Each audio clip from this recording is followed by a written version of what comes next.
What's up, everybody? It's Break MMA, and I want to talk to y'all about the news of my goats. Why? Joshua Van versus Brandon Royval. Shout out to Van making this super quick turnaround. Um, and just for a second, bro, fuck Manel Kape, bro. He's been leading us on for too fucking long, bro. It's just, everybody talks about the Manel Kape title run, and man, bro, I like this one isn't necessarily his fault, but because of other things that have been his fault, like weight misses, we have to keep delaying um his title reign, and then eventually you kind of just stop wanting to root for Manel, and it sucks because I really like Manel, but even it's like, does he even deserve his ranking? Does he even deserve to still be in title contention or title talks if if he can't even make the fights? And he was hating on Brandon Royval before for pulling out of a fight because he was injured. So it's like, what? But yeah. But back to Brandon Royval versus Joshua Van though. I am so I don't know how to feel. I don't know how to feel, guys. My goat versus my goat, bro. My goat versus me, bro. My goat versus me, bro. I don't like this fight for Van. I don't like this fight for Van. He's making a 2 week turnaround. He's gonna have to cut the weight again, and he's not a big flyweight. He walks around maybe like 140 max out of camp, or maybe like 135 or something, right? But he's gonna have to make weight again. Um,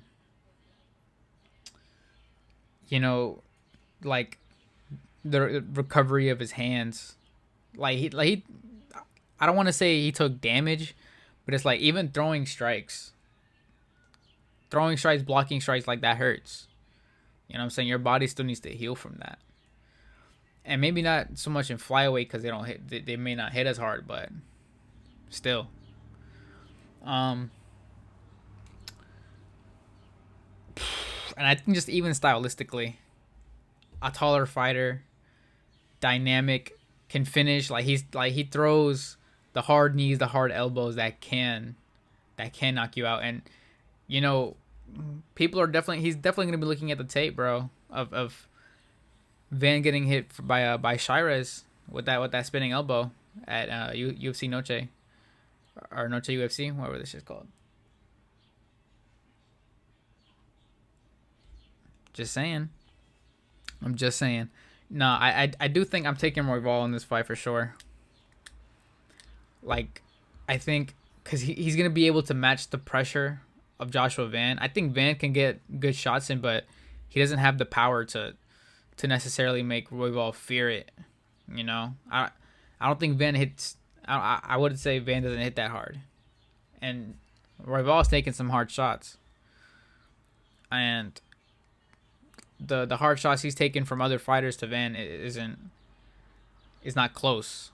You know, it's a big difference in power from the two. Like he's gonna be able to. So like I was saying, he's gonna be able to match the pace. He's gonna be able to compete in the striking. I think he beats him everywhere. I think he beats him everywhere in the pocket because Royval isn't gonna fear the power. Royval's gonna be in his pocket too. Um, Definitely on the outside, right? Definitely he's gonna keep him at range, and control the fight that way. Throwing kicks up the middle, knees up the middle. You know what I'm saying? Or maybe like going for like a double, like a flying knee or some shit. um, Cardio. I think absolutely the cardio. Uh, Now on top of that, I just think he's just more durable too. This is like I didn't want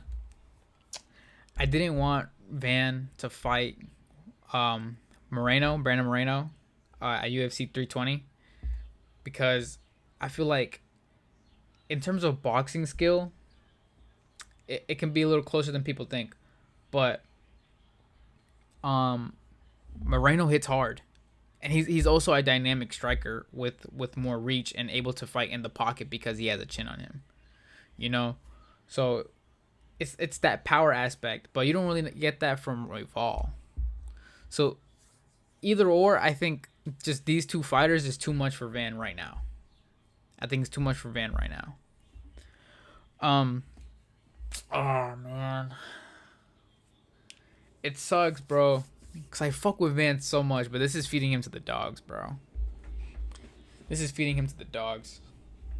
And I believe Charles Johnson, has trained with Royval before, so they can definitely be in cahoots with the game plan for that.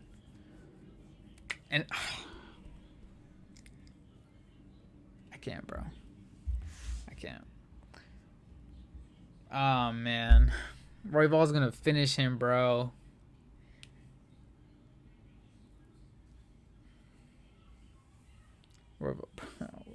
Royval's gonna finish, man, bro.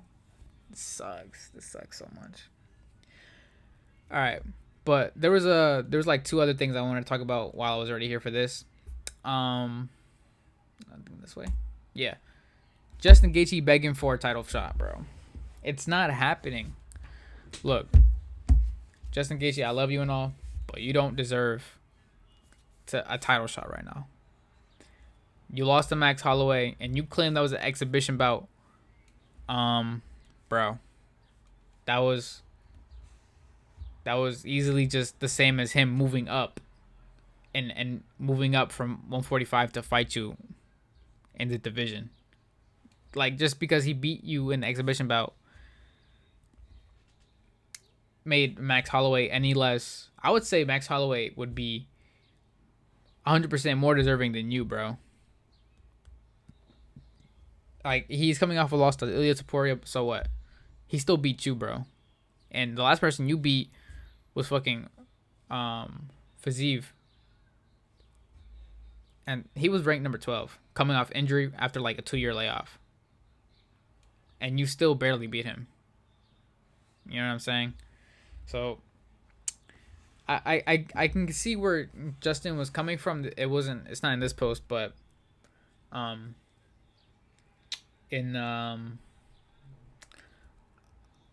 Abdulaziz, the manager, he said that it was time for the UFC to love Justin Gaethje back after him doing favors for them. And it's like, yes, bro. Like, we get it, bro. But you don't deserve the shot. Fight-wise, you don't deserve a shot at all. You should be fighting Armin, if anything. And honestly, it should be Armin versus Ilya. It should be Armin versus Ilya, not Ilya versus Charles. Right? But look at Armin, bro. He's taking it on the chin. He said, all right, fuck it. They're not fucking with me right now, so I'm going to keep fighting. I'm going to keep fighting whoever. I'm going to prove my case. You got to prove your case, bro. And, if you want to retire, nobody hates you for that. Nobody hates you for that, bro. But this is going out sad. Like, you begging on your knees for a title shot afterwards, bro. Now you seem privileged, bro. Like, we all knew you were, and we all knew you probably could have got the shot. Or you probably still could get the shot afterwards, but if Armin books a fight and wins the next one before you guys aren't even in talk for the belt, you gotta give it to Armin, man. You can't take that off him for beating ranked 12 Rafael Fiziev coming off an injury, an ACL injury for like 2 years.